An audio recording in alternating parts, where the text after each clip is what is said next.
Bapak, Ibu, saudara-saudari, sebelum mendengar firman kehidupan, kita berdoa. Tuhan Allah, sumber kehidupan, kami mengucapkan syukur bahwa pada hari ini kasih-Mu menyertai kami dan kami pun boleh menikmati hari yang baru pada saat ini. Dan sebentar lagi kami juga mau diteguhkan melalui firman-Mu. Berikanlah kami hikmat, bijaksanaan, agar kiranya ketika kami boleh mendengar firman-Mu, hati, jiwa, dan seluruh hidup kami boleh dituntun di dalam ketaatan dan kesetiaan kepadamu. Berfirmanlah Engkau Tuhan, karena kami telah siap untuk mendengarkannya. Kami berdoa di dalam satu nama, Yesus Kristus, Tuhan dan Juru Selamat kami. Amin. Bapak, Ibu, saudara-saudari, firman kehidupan bagi kita pada hari ini yaitu dari Mazmur 18 ayat 3.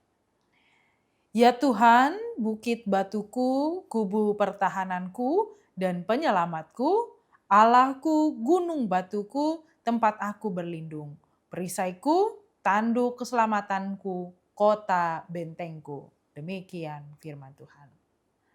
Bapak, Ibu, saudara-saudari, kehidupan keluarga tidak selalu berjalan sesuai dengan apa yang kita rencanakan atau mungkin apa yang kita harapkan. Ada masa ketika keluarga mengalami sukacita, kebahagiaan, ada harapan yang terkabul dan ada doa yang terjawab sesuai dengan keinginan kita.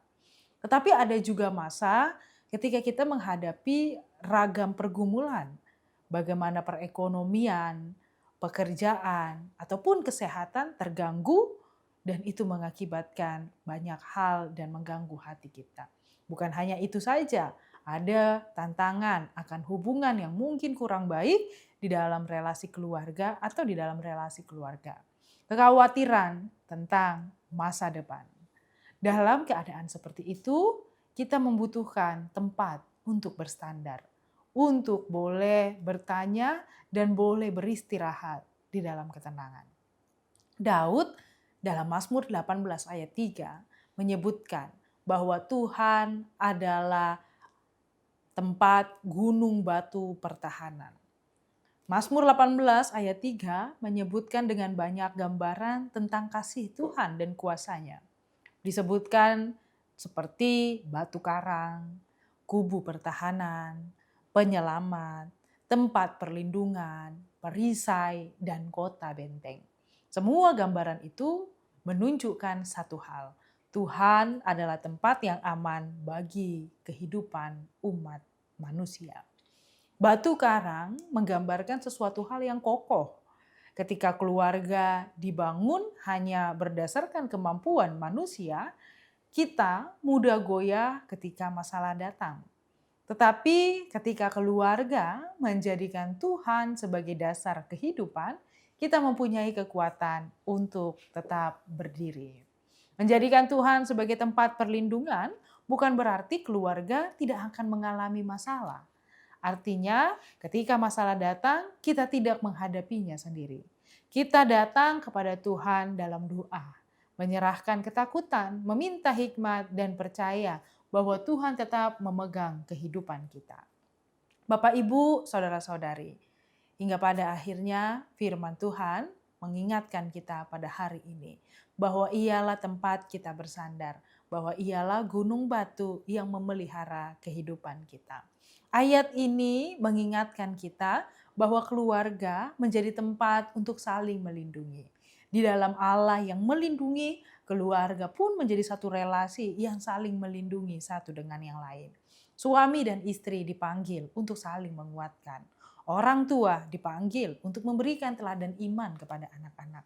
Anak-anak pun belajar menghormati dan memperhatikan orang tua. Namun di atas semuanya itu, perlindungan utama kita tetap berasal dari Tuhan. Tentu kerap kali kita mengalami banyak hal. Kita terlalu sibuk mencari keamanan melalui uang, melalui pekerjaan, kemampuan, jabatan.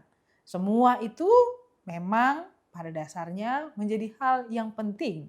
Tetapi itu tidak menjadi hal yang mutlak bila kita memiliki semua itu kita sudah benar-benar aman. Hari ini kita diingatkan melalui Daud bahwa hanya di dalam Tuhan sajalah ia dapat memberikan keamanan. Hanya Tuhan yang dapat menjadi kota benteng yang tidak tergoyahkan. Karena itu, mari kita membangun kebiasaan keluarga untuk kembali kepada Tuhan. Ketika senang, bersyukurlah. Ketika takut, berdoalah.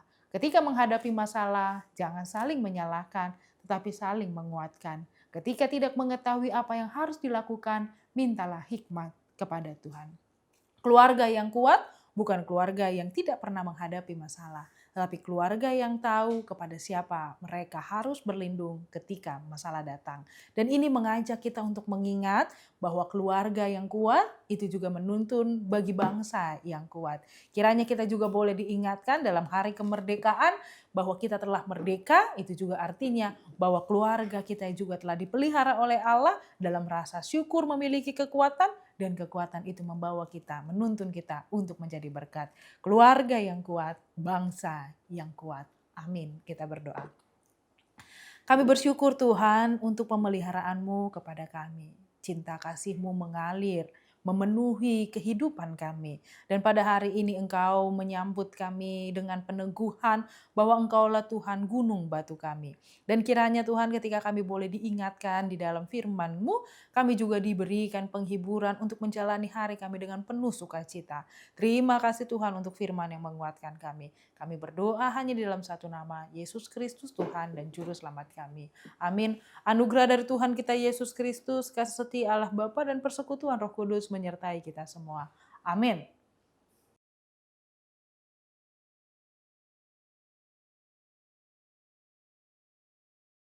Setiap rumah tangga pasti melewati api ujian, tapi justru di dalam api itulah emas dimurnikan. Retret Pasutri HKBP Menteng 2026, emas yang dimurnikan. Tahun lalu, puluhan pasangan pulang dengan hati yang dipulihkan. Tahun ini giliran Anda berdua. 28-30 Agustus di Air Hotel Rancamaya Bogor. Membuat kita harus siap untuk menikmati bukan hanya yang baik saja, tapi juga yang buruk. Kita punya kok inner resource untuk menyembuhkan diri kita sendiri. Ada 400.000 perceraian di Indonesia. 400.000 itu 100.000-nya karena isu finansial. Bersama Pendeta Binsar Pakpahan, Pendeta Julianto Simanjuntak, Dr. Lavinia Suryadi, dan Felix Andro Ruby. 3 hari untuk memulihkan komunikasi, menguatkan komitmen, dan membangun kembali visi keluarga Anda berdua. Pasutri HKBP Menteng, Sampai jumpa di Retret Pasutri HKBP Menteng 2026. See you!